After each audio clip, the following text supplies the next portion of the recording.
My spoiled teen son expected me to buy him a new gaming setup because good parents provide for their kids. When I refused, he smashed his old console and screamed, "Now you have to replace it." I calmly picked up the pieces, tossed them in the trash, and said, "Actions have consequences. Enjoy your new hobby, reading." His jaw dropped in horror. I have a 16-year-old son, Lucas. Smart kid but spoiled. His mom, my ex, gave him everything he wanted. Newest phones, gaming consoles, expensive shoes. No chores, no responsibilities. Just endless gifts. I tried to keep him grounded, but it was an uphill battle. Every time I said no to something, he ran to his mom, and she said yes. It was frustrating. This time, though, he went too far. The setup. Lucas had a solid gaming setup. A PlayStation 5, a high-end monitor, a gaming chair, even LED lights around his desk. All of it worked perfectly. But his friends had newer setups. Bigger monitors. Custom-built PCs.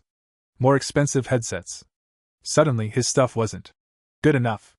He started dropping hints at first.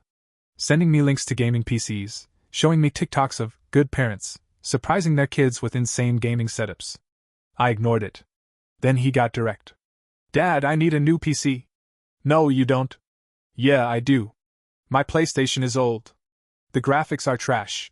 It's 3 years old. That's ancient." I shook my head. "Not happening." Lucas groaned.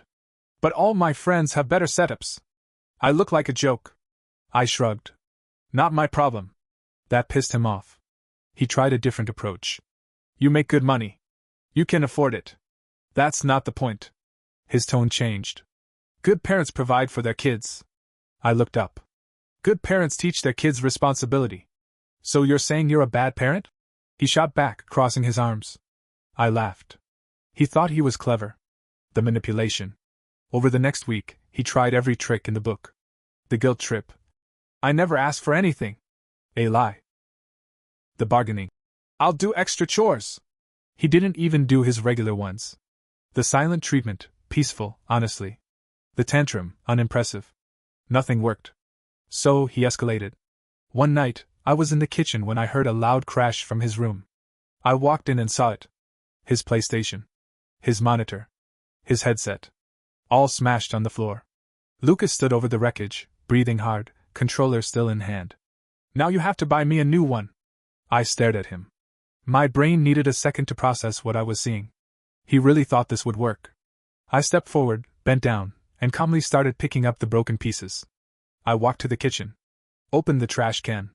Dropped them in. Clunk. I turned back to him. "You're right. You don't have one anymore."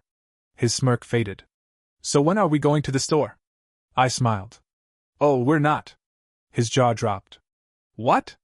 "Actions have consequences," I said, wiping my hands. "Enjoy your new hobby, reading." He blinked like I had just spoken another language. "You're joking." "Nope. You can't do this." "I just did." Silence. Then, "You're the worst dad ever." He stormed off, slamming his door so hard the whole house shook. I just sat down and finished my coffee. The backup plan. He went to his mom's the next day. An hour later my phone rang. "Are you out of your mind?" My ex screamed the second I answered. "Nope." "You threw away his PlayStation?" "He broke it." "I cleaned it up." "He's 16. "Exactly." She huffed. "He made a mistake. You're punishing him too harshly." "No, I'm teaching him a lesson. I'll buy him a new one." "Go ahead. But it won't be in my house." Silence. Then, "You're a monster." Click. I put my phone down and sighed. Lucas was in for a very long week. Lucas stayed at his mom's house for the rest of the week. I expected radio silence from him. Instead, he bombarded me with texts. "Lucas, this is abuse." "Lucas, you're seriously ruining my life over a PlayStation." "Lucas, I'd bet if I was your favorite, you'd buy me a new one." "Lucas, you don't even love me." I didn't respond. By Thursday, the text stopped. Then, Friday night, I got a different kind of message, this time, from my ex. Lucas is moving in with me full-time. He doesn't want to live with you anymore." I read it twice. Then once more. I sighed. There it was. The final card she always played, the nuclear option. I didn't respond. Not immediately. Saturday morning, I got a knock at the door. I opened it to find Lucas standing there, arms crossed, bag over his shoulder. My ex was behind him, smirking like she just won a war. "He's done with your rules," she said, like she was delivering a grand speech. "He's coming with me." I looked at Lucas. He wouldn't meet my eyes. I nodded. "All right." They both froze. "What?" my ex snapped. I said all right. Lucas finally looked up, confused. "That's it." I stepped aside. "Go ahead." He hesitated, like he was expecting me to beg him to stay. I didn't. Slowly, he stepped out onto the porch. I turned to my ex. "Make sure he cleans up after himself. Oh, and don't call me when he starts acting out." Her smirk twitched, just for a second. "He won't." I gave a slow nod. "We'll see." Lucas rolled his eyes. "Whatever." He turned and walked to her car. I shut the door. And I waited. The reality check. Lucas lasted exactly 1 month at his mom's before she called me.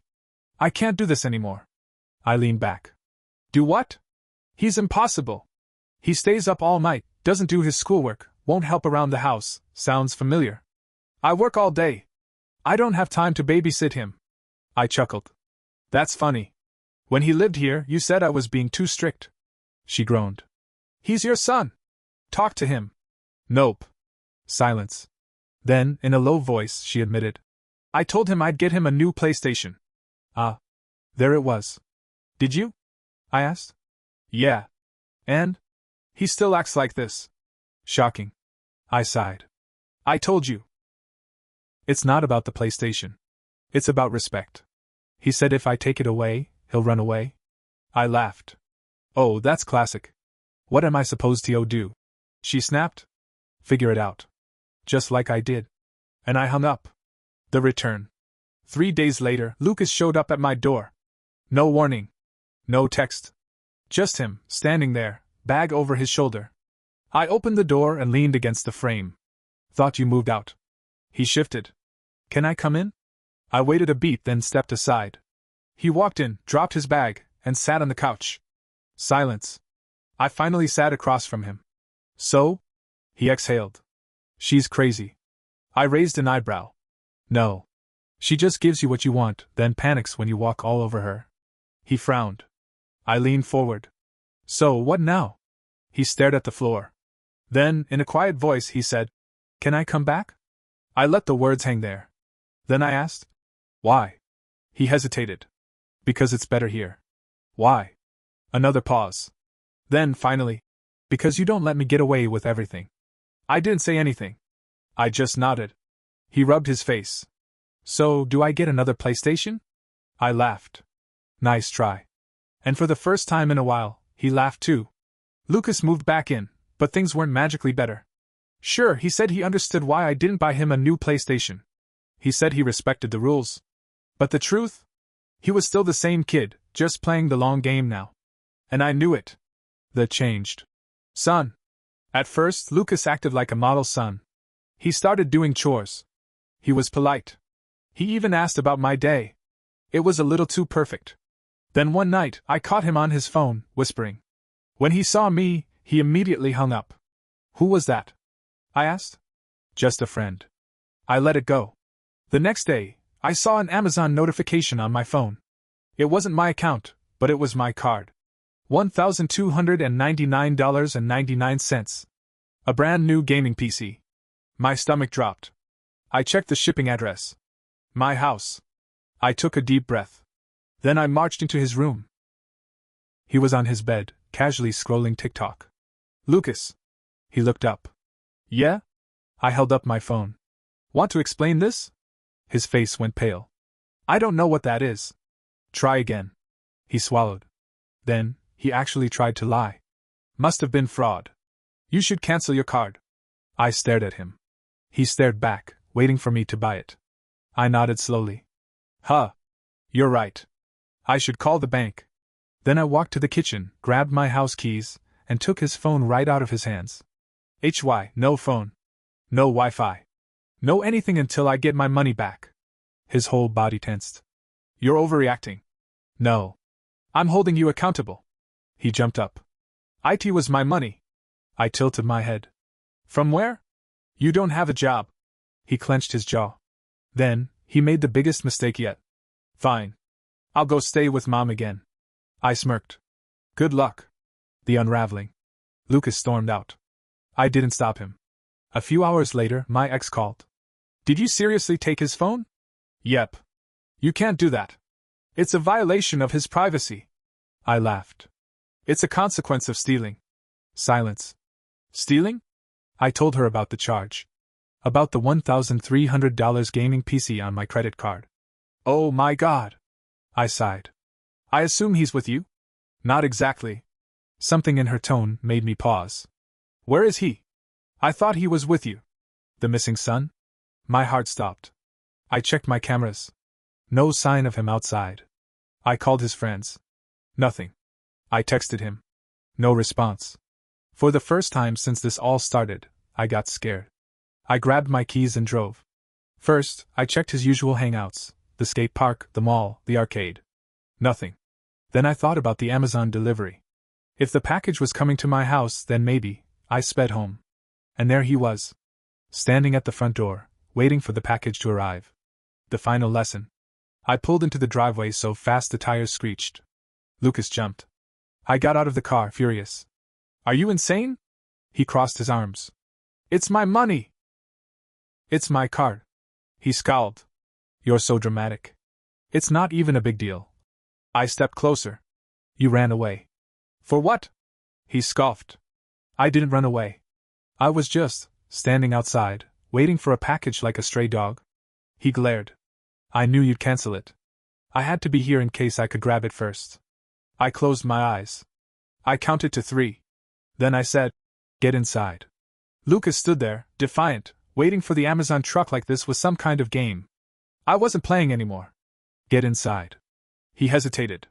You're overreacting. I took a step closer. I said inside. Now. His jaw clenched, but he stomped inside, slamming the door behind him. I followed, shutting it calmly. Sit. Why? So you can yell at me? Sit. For once he did. Arms crossed, legs bouncing, avoiding my eyes. I exhaled, running a hand over my face. You stole from me, Lucas. It wasn't stealing. I grabbed my phone, pulled up the bank statement, and slid it across the table. Look at it. Read it out loud. He barely glanced. I know what it says. Then say it. Say what you did. Silence. Lucas. His face was stone. I used your card. Without permission. Nothing. And you ran away. Still nothing. I sighed. What do you want me to do, Lucas? He blinked. What? I gestured around. What's your plan here? You think I'll just, what? Laugh it off? Let you keep the computer? Tell you it's fine? His eyes flickered with something. Hope? A delusion? I shook my head. No. That's not happening. The tension in the room thickened. He was finally realizing, that this wasn't going his way. You don't get it. He muttered. Then explain it to me. He hesitated, then exploded. I need it. All my friends have better setups. They laugh at me. Then get new friends. It's not that easy. His voice cracked. And for the first time in this entire mess, he looked small. I folded my arms. Try me. He inhaled sharply, like he was debating whether to say it. Then, they say I'm a joke. I frowned. They say I'm pathetic. That my dad's a cheapskate. That's why my setup sucks. That's why I can't keep up in games. I stared at him. This is what it was all about. Some rich kids talking trash? And you care what they think? He scoffed. Of course I do. They're my friends. I leaned forward. No, they're not. You don't understand. Real friends don't make you feel like garbage. Real friends don't care about your stupid gaming PC. If they do, then they're not your friends. His breathing was ragged, like he wanted to scream at me, but couldn't. Then, in a quieter voice, what am I supposed to do then? And there it was. The real question. The one he'd been avoiding this whole time. I exhaled. You learn. He rolled his eyes. Oh my God. No, listen to me. You screwed up, and now you have to fix it. You figure out how to pay me back, and you deal with not having a gaming setup for a while. He swallowed hard. How am I supposed to pay you back? I shrugged. That's your problem now. His fist clenched, but this time, he didn't argue. I pulled out my phone and canceled the order. Lucas was quiet for days. Not sulking. Not giving me attitude. Just quiet. I didn't fill the silence. I let him sit with it. Let him think. Then, one morning, I found a sticky note on the counter. Can we talk? I found him in the living room. What's up? I asked. He hesitated. Then, I need a job. I raised an eyebrow. Oh? I looked online. There's a grocery store hiring. And? He took a breath. I applied. That was the first time in years I felt actual pride for this kid. Lucas got the job. Minimum wage, nothing glamorous. But he showed up. At first, he hated it. Complained about every shift. But slowly, something changed. One day, he came home and tossed a crumpled $20 bill on the counter. First payment. He muttered. I nodded. Good. Every paycheck, he handed me a little more. He never said much, just left the money on the counter like it was some secret deal we had.